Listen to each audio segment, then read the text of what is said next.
Okay, once again, good afternoon, ma'am, good afternoon, classmates, good afternoon. At this moment of juncture, we're going to talk the production system of orange, which is the Citrus X sinensis with his scientific name, Ang scientific name sa kuan is Citrus X sinensis. But first of all, orange crop is a perennial crop. Nganong perennial siya? Tungod kay aside na cultivated siya, we don't need to replanted it and within 4 years, and that's why ma-consider nato siya nga perennial crop.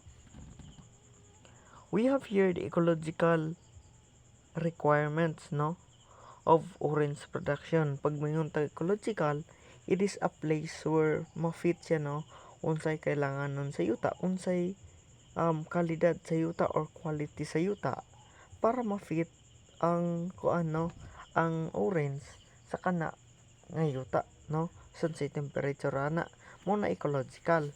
First, we have the orange grow over wide range of soil but light, well drained sandy soil are the most ideal.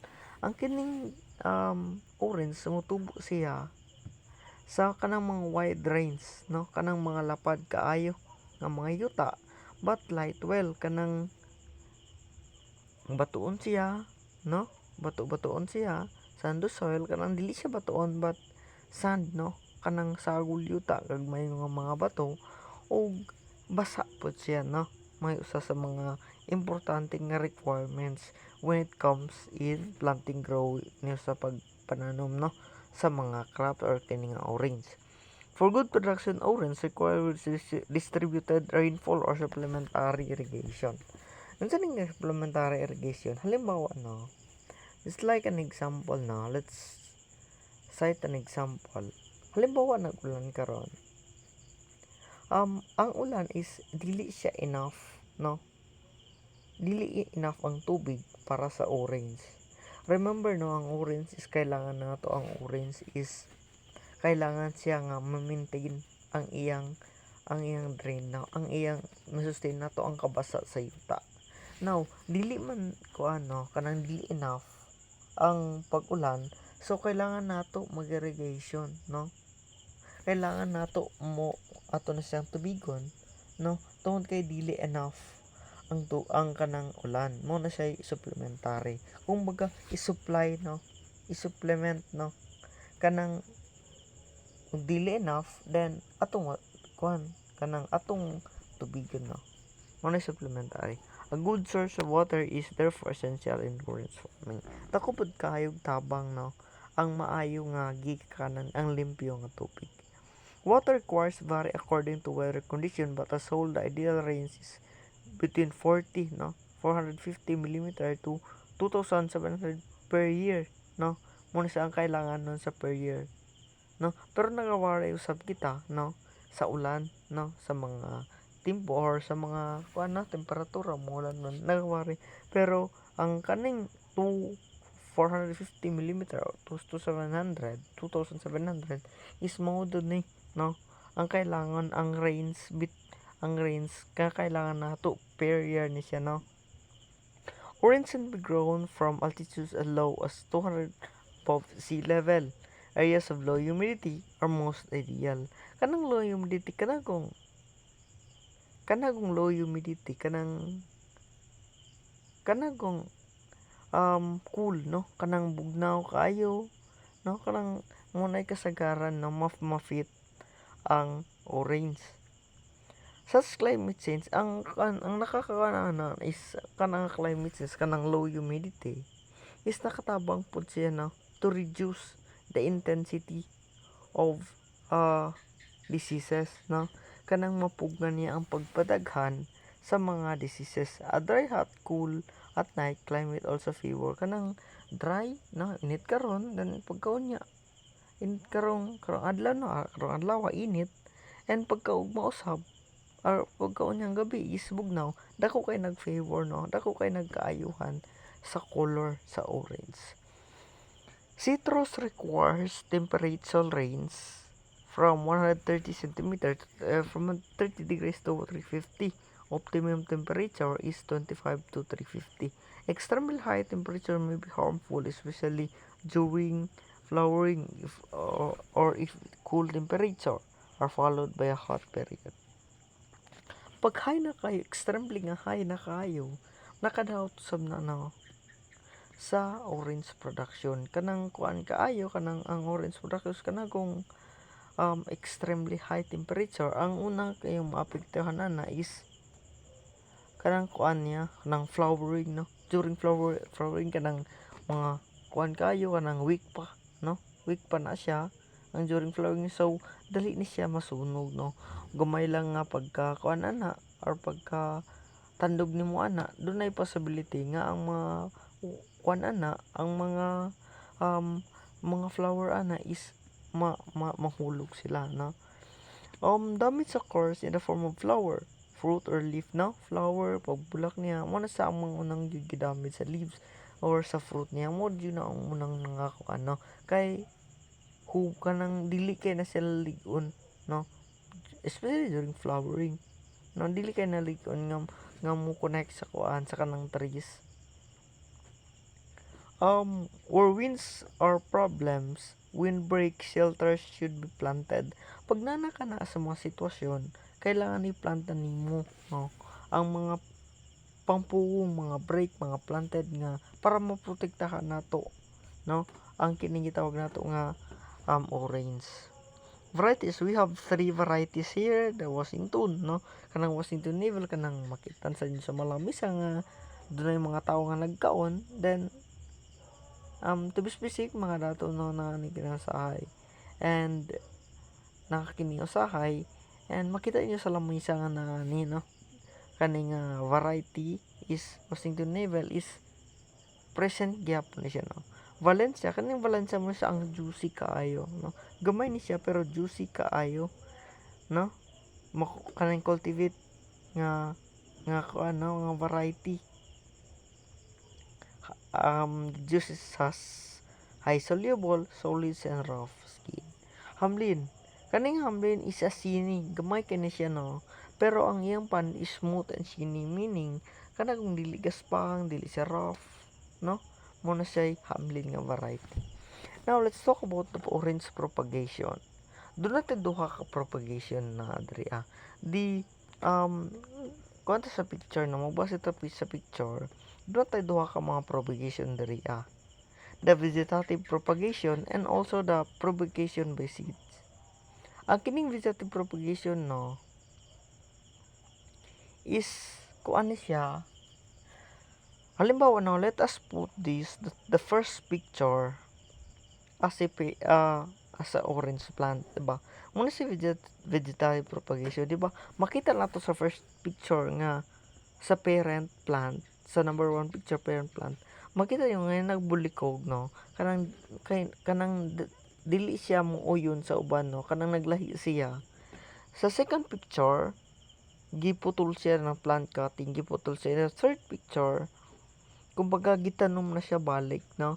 And the fourth picture is mo kuan siya into new plant. So ang kining vegetative propagation, kumbaga didto ka magkuha og seeds, no? Didto ka magkuha og seeds sa parent plant or seedlings sa parent plant mo na sa vegetative propagation. Kanang forming a new plant from the part of the parent plant, no? Magkuha ka og seedlings dito sa parent plant and then imong i-form og bago nga tanom. That is a vegetative propagation. Kaning propagation by seed mo ni siya, i-direct nimo ni siya, no? I-direct nimo tanom sa yuta and then pagkakuha na imasab ko and then ibutang sa kaang and mahimo na siyang tanom, no?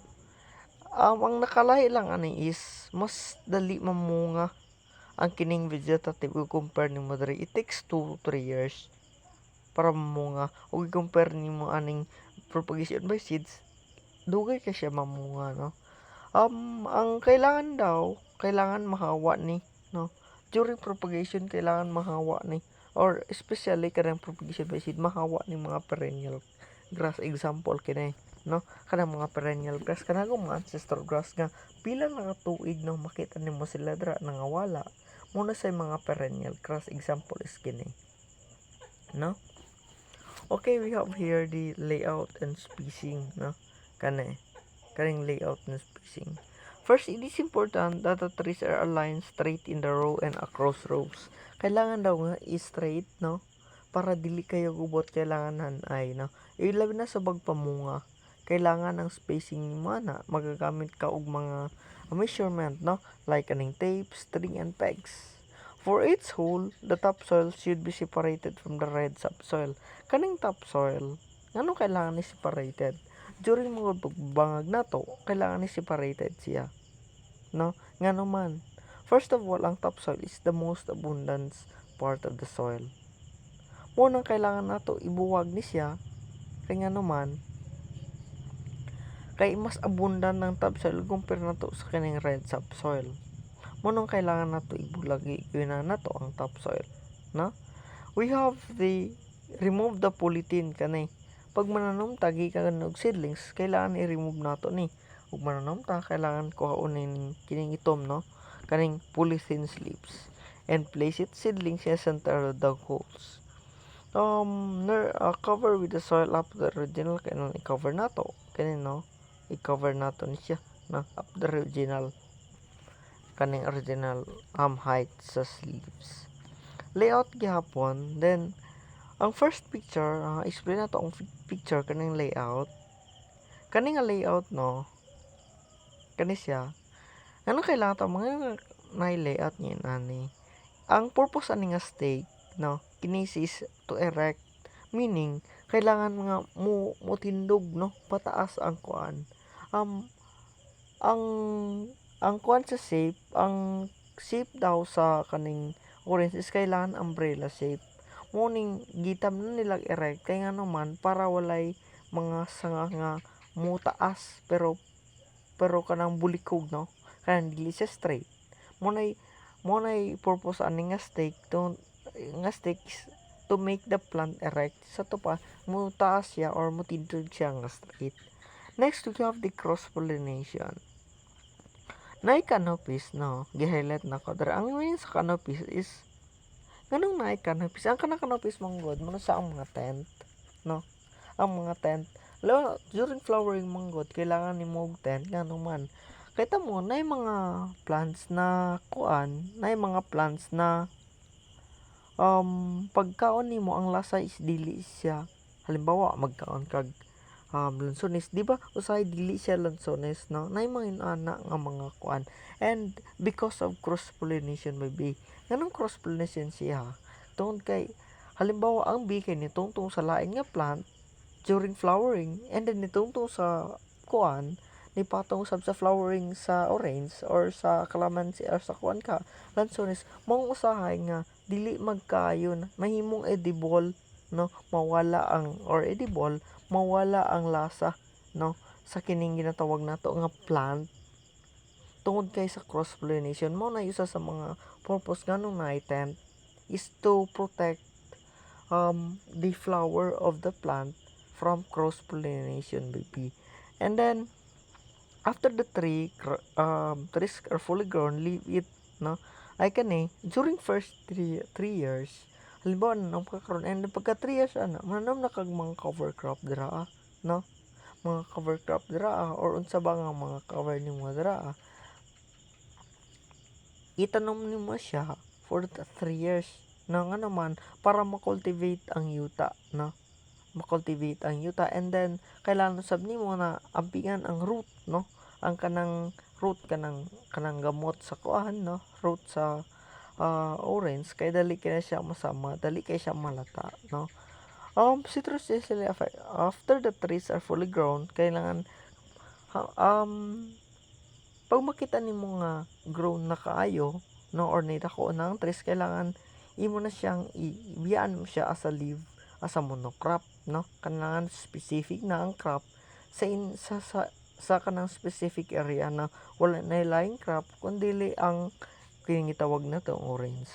Avoid citrus is affected by root rot as orange crops are being cultivated. Kanang magtapad og mga kuan halimbawa intercrop na napugka, manapugka og lain, manapag orange diri, manapugka. Easily kapag cultivate ni mga na dali kayo makapigtuan ng root, no? Dali kayo mapigtuan ang root sa kuan. Mo nang usahay magamping ta when we cultivate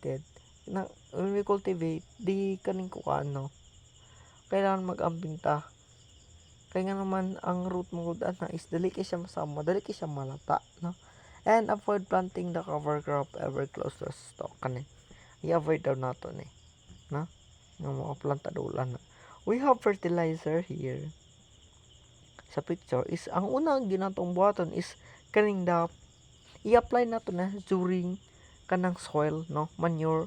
Napoy manure nga gamit na napod ning dap, no? Muna siya apply nato bago ta mo tanom, no?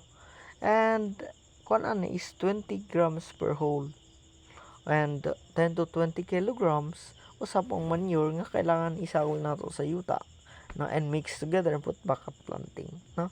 Ikaduha is kining NPK fertilizer. Ang kining NPK fertilizer i-apply nimo ni dako na siya ba kanang makita nimo nga dako na sa ang NPK mangod nitrogen is composed of nitrogen, phosphorus and potassium. Ang nitrogen is sa NPK is nakatabang siya sa pagdako sa tanom, no? Pagdako niya na for plant growth. Samantala ang phosphorus is nakatabang siya sa flowers, no? Matabang niyang flowers nga mukuan sa baka nang maayo ang pagkatubo sa flowers. And ang potassium is for strong roots kanang gamot niya, no?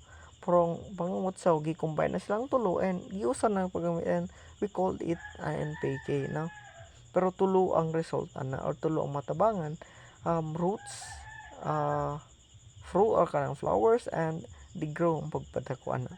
And the last we have the Moriet putas. Ang kining Moriet putas is makakuan ni siya, no? Ang taste, no? Mao ni siya ang para mahimong malasa, no? Para lami ang lasa. I-apply nato ang Moriet potash. We have last the pruning, no? Selective timely pruning of orange branches result in higher yields of fruits. Pruning should ensure around from which umbrella shape, no? Kaning selective, no? Kanang halimbawa na mga kuan, no?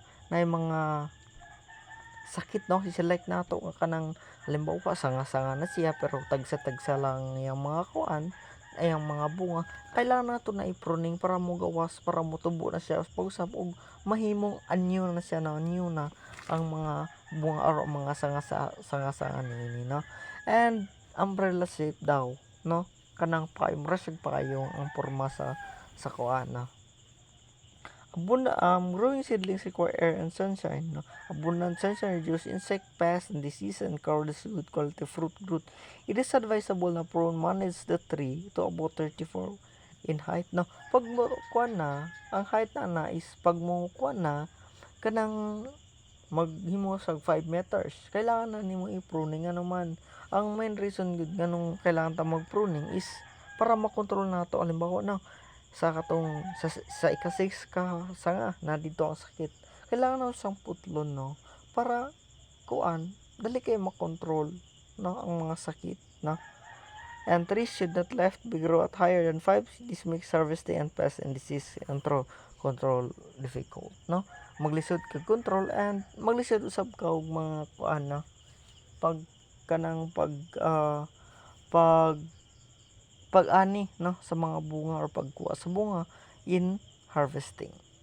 So that would be all for that would be all for orange production.